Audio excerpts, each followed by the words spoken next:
Pernahkah kalian mendengar berita tentang pelecehan seksual terhadap laki-laki? Jika pernah, bagaimana reaksi kalian? Apakah reaksi kalian sama seperti saat mendengar seorang wanita dilecehkan? Halo semuanya, perkenalkan saya Fatima. Pada kesempatan kali ini saya akan memaparkan perihal kekerasan seksual. Namun, fokus saya kali ini adalah kekerasan seksual terhadap laki-laki dengan menggunakan SDG atau Sustainable Development Goals, kesetaraan gender.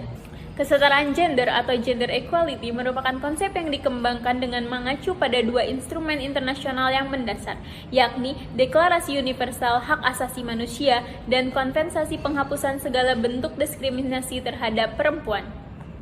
Konvensi tentang penghapusan segala bentuk diskriminasi terhadap perempuan mencantumkan istilah hak yang sama untuk laki-laki dan perempuan dan kesetaraan hak laki-laki dan perempuan. Kekerasan seksual terhadap laki-laki bukanlah sebuah fenomena baru yang terjadi di masyarakat. Pada tahun 2020, terdapat kasus yang cukup menghebohkan publik, yaitu kasus Reinhard Sinaga, di mana terdapat 48 korban laki-laki dan diduga melakukan 159 kasus pemerkosaan dan serangan seksual di Inggris. Di saat yang sama, seorang selebriti yang melakukan kekerasan seksual terhadap laki-laki juga mengundang pembicaraan karena baru saja keluar dari penjara dan disambut dengan meriah oleh beberapa kelompok masyarakat. Banyak penelitian menunjukkan bahwa korban kekerasan seksual didominasi oleh perempuan dan mayoritas pelaku adalah laki-laki. Akan tetapi, fakta tersebut tidak menampik bahwa kekerasan seksual juga terjadi pada laki-laki, khususnya anak laki-laki. Kekerasan seksual terhadap laki-laki seringkali tidak dianggap sebagai sesuatu hal yang serius. Tidak dapat dipungkiri, kurangnya atensi publik terhadap kasus-kasus kekerasan seksual selain daripada laki-laki sebagai pelaku terhadap korban perempuan telah membatasi pengadvokasian reformasi politik hukum bagi para korban.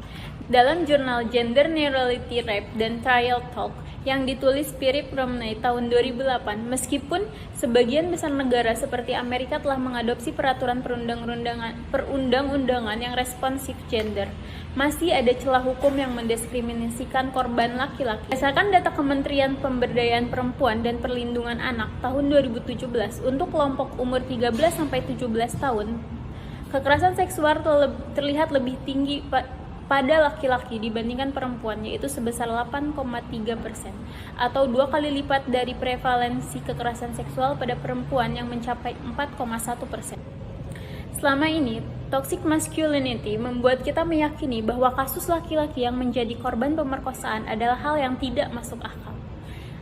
Laki-laki harus cukup kuat untuk bisa melawan, sehingga mereka seharusnya dapat melawan, dan kejahatan pemerkosaan hampir tidak mungkin terjadi. Mitos tersebut berkontribusi pada budaya di mana pemerkosaan terhadap laki-laki seringkali diabaikan dan tidak dilaporkan. Dalam jurnal yang ditulis oleh Michelle Davis dan Paul Rogers pada tahun 2006, selama ini ada anggapan bahwa seorang perempuan tidak dapat memaksa seorang pria untuk melakukan hubungan seks. Perempuan dipandang sebagai makhluk yang lemah dan pasif secara seksual, sedangkan laki-laki adalah makhluk yang lebih agresif, menjadi inisiator dalam hubungan seksual, sehingga sulit untuk membayangkan perempuan yang submisif memaksa seorang pria yang secara terang menolak untuk berhubungan seks, atau adanya laki-laki yang menolak kesempatan untuk berhubungan seks. Hal lain yang masih diabaikan adalah dampak kekerasan seksual terhadap laki-laki. Banyak tulisan tentang trauma psikologi yang dialami korban pemerkosaan terhadap perempuan, sementara sedikit penelitian yang membahas korban laki-laki. Penelitian terhadap kasus menunjukkan bahwa laki-laki juga mengalami banyak reaksi seperti yang dialami perempuan ketika menjadi korban, yaitu depresi, kemarahan, rasa bersalah, menyalahkan diri sendiri, disfungsi seksual, trauma, dan keinginan untuk bunuh diri.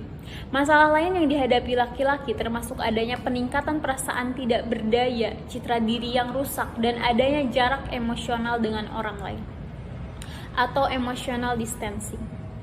Namun bukan berarti hal tersebut tidak bisa diberantas.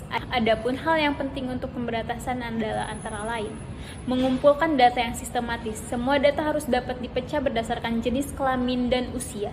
Selain itu, perlu adanya ruang bagi para ahli untuk berdiskusi tentang cara memberikan bantuan untuk laki-laki dan anak laki-laki korban kekerasan seksual. Semoga semua hal yang saya sampaikan dapat membuat teman-teman semua yang mendengarkan terbuka pemikirannya dan semakin melek terhadap kasus pelecehan yang terjadi. Saya Fatima, pamit undur diri. Terima kasih.